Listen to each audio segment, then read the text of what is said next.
जय हिंद दोस्तों, मैं शिवम गुप्ता स्वागत करता हूं आपका अपने परिवार रोजगार में पर। उम्मीद करता हूं आप सभी अच्छे होंगे, बेहतरीन होंगे, जिंदाबाद होंगे, एकदम शानदार होंगे। एक बार आप सभी प्यार साथी बताएंगे आप सभी कैसे हैं। Very very very good afternoon, Radhe Radhe, जय श्री कृष्णा, जय हिंद, जय मां सरस्वती। सभी दोस्तों को सभी प्यार साथी क्लास से जुड़ जाएंगे, बताएंगे आप सभी कैसे हैं और क्या मेरी वॉइस वीडियो आप सभी तक प्रॉपर तरह से पहुंच पा रही है या नहीं।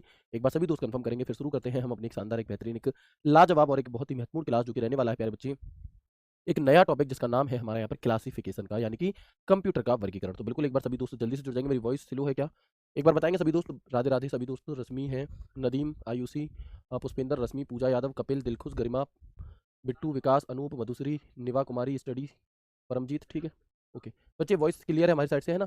सभी दोस्त एक बार जुड़ जाएंगे, फिर शुरू करते हैं हम अपने सेशन को। टॉपिक है आपका कंप्यूटर का वर्गीकरण। काफी आसान टॉपिक है। देखिए हमने कल की परसों की हमने 3 दिन से जो हम टॉपिक पढ़ रहे हैं, वो टॉपिक जब हम पढ़ते हैं तब हमें कठिन से लगते हैं, लेकिन जब हम उसके लास्ट में एक समरी जान रहे होते हैं तो वही टॉपिक हमारे लिए आसान हो जाता है। तो बिल्कुल वैसे ही शुरू के 30 से 35 मिनट में हम अपने टॉपिक को समझेंगे, उसे पढ़ेंगे, फिर उसे उंगलियों पर कैसे याद करना है वो हम यहाँ पर जानेंगे। ठीक है, देखिए कितना भी प्रोटेस्ट चलता रहे, कितनी भी कुछ भी चीजें चलती रहे, उन सभी के साथ में आपको जो एक चीज नहीं छोड़नी है बच्चे, वो है आपकी पढ़ाई।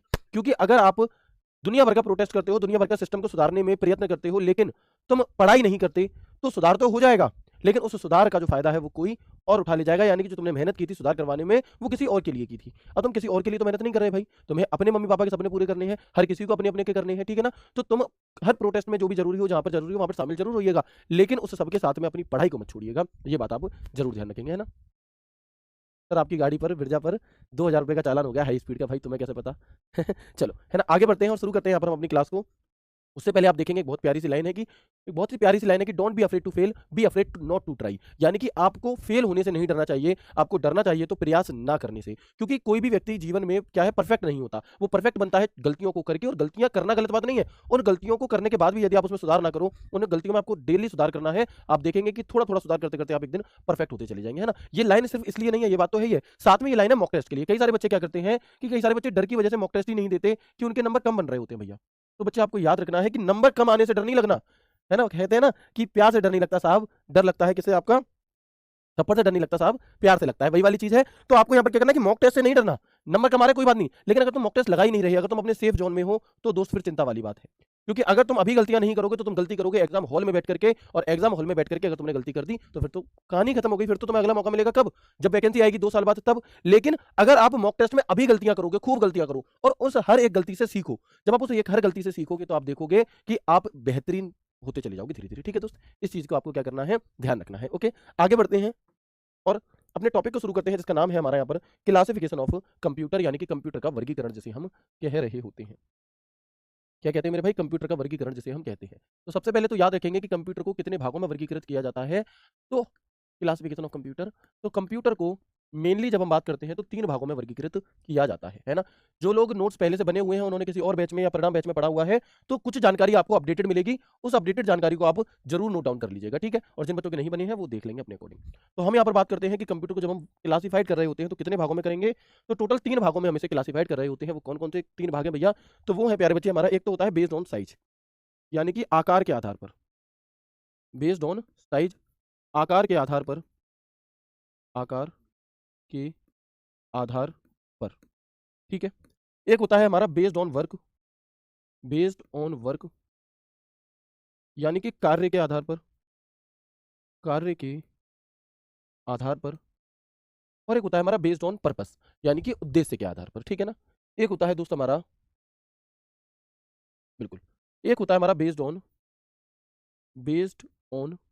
पर्पस, ठीक है। तो बेस्ड ऑन पर्पस की जब बात होती है तो हम कहते हैं कि उद्देश्य के आधार पर, इसके आधार पर, उद्देश्य के आधार पर, ठीक है जी, कोई दिक्कत नहीं है। तो अब आप यहाँ पर देखेंगे, यहाँ तक बात क्लियर आप सभी को कि भैया आकार के आधार पर कंप्यूटर कितने प्रकार के होते हैं। तो मेनली जो हम बात करते हैं वो 4 प्रकार के, देखो होते और भी हैं, लेकिन जो मुख्यतः बात की जाएगी वो हम यहाँ पर करेंगे। एक होता है जैसे हमारा माइक्रो कंप्यूटर, कौन सा, एक होता है हमारा आकार के आधार पर माइक्रो कंप्यूटर, ठीक है। इसके बाद हम आगे देखेंगे कि माइक्रो कंप्यूटर से बड़ा होता है हमारा कौन सा, मिनी कंप्यूटर, कौन सा, मिनी कंप्यूटर। माइक्रो कंप्यूटर से तेज, माइक्रो कंप्यूटर से महंगा, माइक्रो कंप्यूटर से बड़ा, माइक्रो कंप्यूटर से ज्यादा स्पीड, माइक्रो कंप्यूटर से ज्यादा स्टोरेज वाला। ओके, इसके बाद हम यहाँ पर देखेंगे कि मिनी कंप्यूटर के बाद एक नाम आता है हमारा मेन फ्रेम कंप्यूटर, कौन सा मेरे भाई, तो हम कहेंगे मिनी कंप्यूटर के बाद एक नाम आता है हमारा मेन फ्रेम कंप्यूटर। और मेन फ्रेम कंप्यूटर के बाद एक नाम आता है दोस्त सुपर कंप्यूटर। जैसे जैसे ये नाम आगे बढ़ रहे हैं, इन सबकी कीमत, इन सबकी स्पीड, इन सबकी कार्य क्षमता बढ़ती जा रही है, इन सबका साइज बढ़ता जा रहा है। यानी कि अगर मैं कहूं इन चारों कंप्यूटर में आकार के आधार पर सबसे छोटा कौन सा है, तो वो मिनी है, माइक्रो है।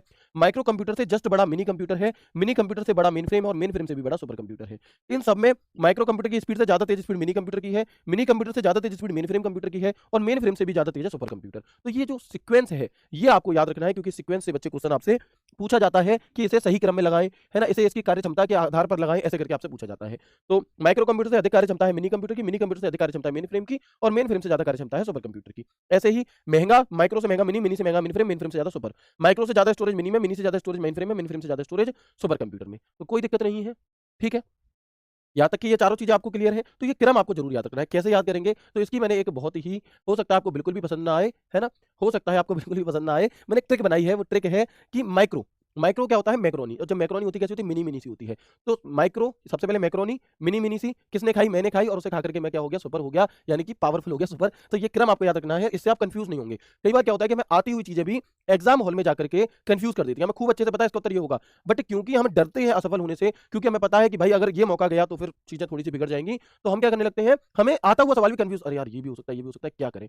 तो वहां पर आप क्या कर सकते हो, ये ट्रिक अगर आप अपनाओगे, कौन सी वाली, कि मैक्रोनी, घर में मैक्रोनी बनती है, छोटी छोटी सी होती है, उसे किसने खाई, मैंने खाई, उसे खा के क्या हो, सुपर से भी ऊपर हम यहाँ पर हो गए। ठीक है दोस्त, तो ये एक क्रम आपको याद रखना है। इनके बारे में डिटेल में चर्चा मैं अभी आगे आपके साथ कर रहा हूँ। ठीक है दोस्त, हाँ बिल्कुल, छोटे से बड़े के क्रम में। इसके बाद हम बात करते हैं बेस्ड ऑन वर्क, यानी कि कार्य के आधार पर।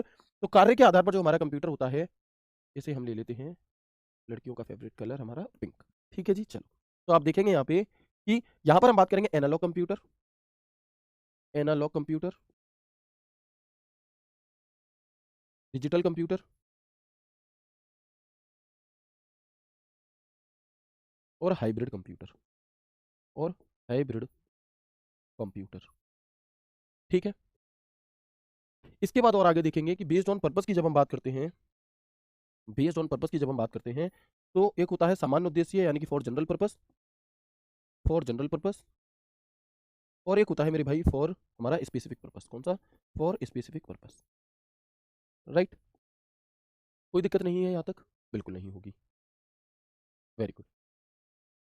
ठीक है, दोबारा कोर्स फिर से पढ़ाएंगे क्या सर, बच्चे वो जब हमारा दूसरा बैच आएगा ना, यकीन 2.0, है ना, उसे हम दोबारा शुरू से एंड तक पढ़ाएंगे। ये अभी जो हमारा पहला बैच है, उसी की कुछ क्लासेस हमारी यहाँ पर हम नए तरीके से कर रहे हैं। तो सबसे पहले तो ये जो मतलब पूरा चैप्टर है ना, वो सिर्फ इतने पर आधारित है, यानी कि पहले मैं आपको डिटेल में सबके बारे में अभी बताऊंगा, है ना, और उसके बाद फिर आप देखेंगे, पहले मैं डिटेल में आपको ये पूरा पढ़ाऊंगा, उसके बाद आप देखोगे कि सिर्फ इतनी जानकारी से पूरा चैप्टर आपकी उंगलियों पर होगा। तो पहले मुझे बता देंगे एक बार, यहाँ तक की बातचीत क्लियर हो गई आप सभी को, यस और नो, है ना, बताएंगे एक बार।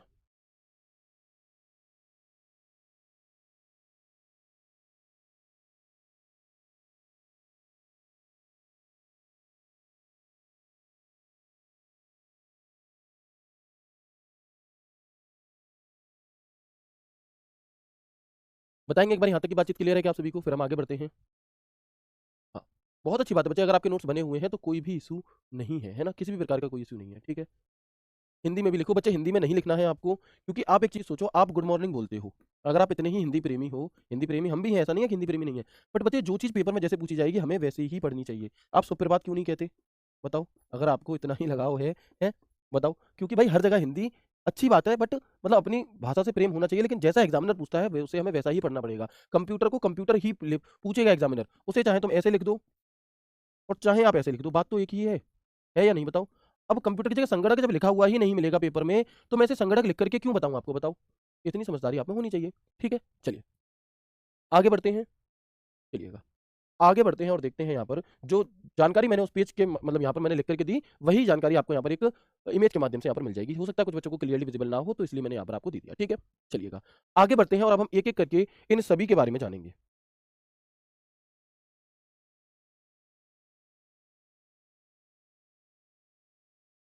ठीक है, तो अब हम यहाँ पर जानेंगे एक एक करके इन सभी कंप्यूटर के बारे में। सबसे पहले हम यहाँ पर बात कर रहे हैं, अभी आपको नोट डाउन नहीं करना कुछ भी, बस सुनते जाना है ध्यान से। आकार के आधार पर कंप्यूटर, और आकार के आधार पर कंप्यूटर में सबसे पहला कंप्यूटर हमारा कौन सा था, तो वो था प्यारे बच्चे हमारा कौन सा, माइक्रो कंप्यूटर।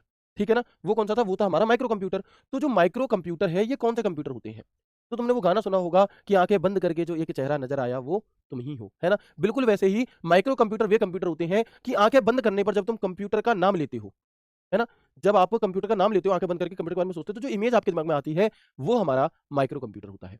अब कैसी इमेज आती है जी? तो एक मॉनिटर रखा रहता है, एक सीपीयू रखा रहता है, एक कीबोर्ड, एक माउस रखा रहता है, ये हमारी इमेज आती है। बताओ यही तो आती है सबके दिमाग में इमेज। तो ये हमारे माइक्रो कंप्यूटर होते हैं, ठीक है ना? क्लियर है? तो सबसे पहली चीज़ ये कि ये इतने छोटे होते हैं कि इन्हें हम किसी टेबल पर, किसी ब्रीफकेस में, किसी बैग में या फिर अपनी जेब में भी रख सकते हैं, है ना? या फिर अपनी जेब में भी रख सकते हैं। इनमें माइक्रो प्रोसेसर लगा होता है, बहुत छोटा प्रोसेसर लगा होता है, इसलिए इसे हम माइक्रो प्रोसेसर कहते हैं। इनका प्रयोग कहाँ किया जाता है? तो इनका प्रयोग नॉर्मल सी बात है, आपने देखा होगा किसी कॉलेज में, किसी ऑफिस में, किसी होटल पर, किसी हॉस्पिटल में, व्यवसाय के लिए हम इन कंप्यूटर का प्रयोग कर रहे होते हैं। बिल्कुल जो आम जिंदगी में आप और हम देखते हैं, टिकट करवाने जाते हैं नॉर्मली, तो यही कंप्यूटर हमारे यूज होते हैं। व्यापार, शिक्षा, स्वास्थ्य आदि क्षेत्रों में इनका प्रयोग किया जाता है। इन कंप्यूटर को पीसी भी कहते हैं। आप लोगों ने सुना होगा कि मेरा पीसी खराब हो गया। पीसी का अर्थ क्या है? पीसी का अर्थ होता है प्यारे बच्चे, पीसी का अर्थ होता है हमारा पर्सनल कंप्यूटर। क्या होता है पीसी का अर्थ? पीसी का अर्थ होता है पर्सनल कंप्यूटर। और सबसे पहले जो पहला आपका माइक्रो कंप्यूटर है, सर्वप्रथम आईबीएम कंपनी के द्वारा विकास, दुनिया का सबसे पहला माइक्रो कंप्यूटर मिक्रेल एन नाम का एक कंप्यूटर था, जिसे 1973 में R2E नाम की कंपनी के द्वारा आपका ने विकसित किया। और मिक्रेल एन ये दुनिया का पहला कॉमर्शियल अवेलेबल माइक्रो कंप्यूटर था। कौन सा? ये दुनिया का पहला available, commercially available micro computer था, जिसे नॉर्मली आम लोग भी यहाँ पर परचेज कर सकते थे। तो अगर आपसे पूछा जाए कि पहला माइक्रो कंप्यूटर कौन सा है, वो मिक्रेल एन है, जो 1973 में आपका बना है। ठीक है? सर हमारी तैयारी का कोई मतलब ही नहीं है, एसएससी स्कैम के आगे कोई फायदा नहीं है, सीटें बिक रही हैं, क्या होगा? बच्चे वो सब बात तुम्हारी सही है, उसके लिए भी तुम्हें खड़े रहना है। लेकिन मुझे एक बात बताओ कि तुमने सिस्टम में सुधार तो करवा दिया, लेकिन तुम पढ़े नहीं, तब तुम कितना फायदा कर लोगे? मान लो एसएससी जैसे सीजीएल के लिए ये हो रहा है कि सीजीएल का पेपर एडीक्यूटी ना करा करके, आपकी एडीक्यूटी ना करवा करके टीसीएस करवाई। तुमने खूब ताकत लगा दी और टीसीएस करवा भी ली, टीसीएस ने पेपर दे दिया 5 अक्टूबर का, तुम पढ़े ही नहीं, जब तुम्हारा सिलेक्शन ही नहीं होगा उसका क्या अर्थ निकलेगा? तो बच्चे चीज़ों को बैलेंस करके चलना पड़ता है, समझ रहे हो? तो सिर्फ आप ऐसे भी नहीं कर सकते कि आप बिल्कुल भी ना पढ़ें, और ऐसा भी नहीं हो सकता कि आप सपोर्ट भी ना करें। आपको दोनों ही चीज़ें लेकर के चलनी है, यही बात तो मैं आपको बता रहा हूँ शुरू से।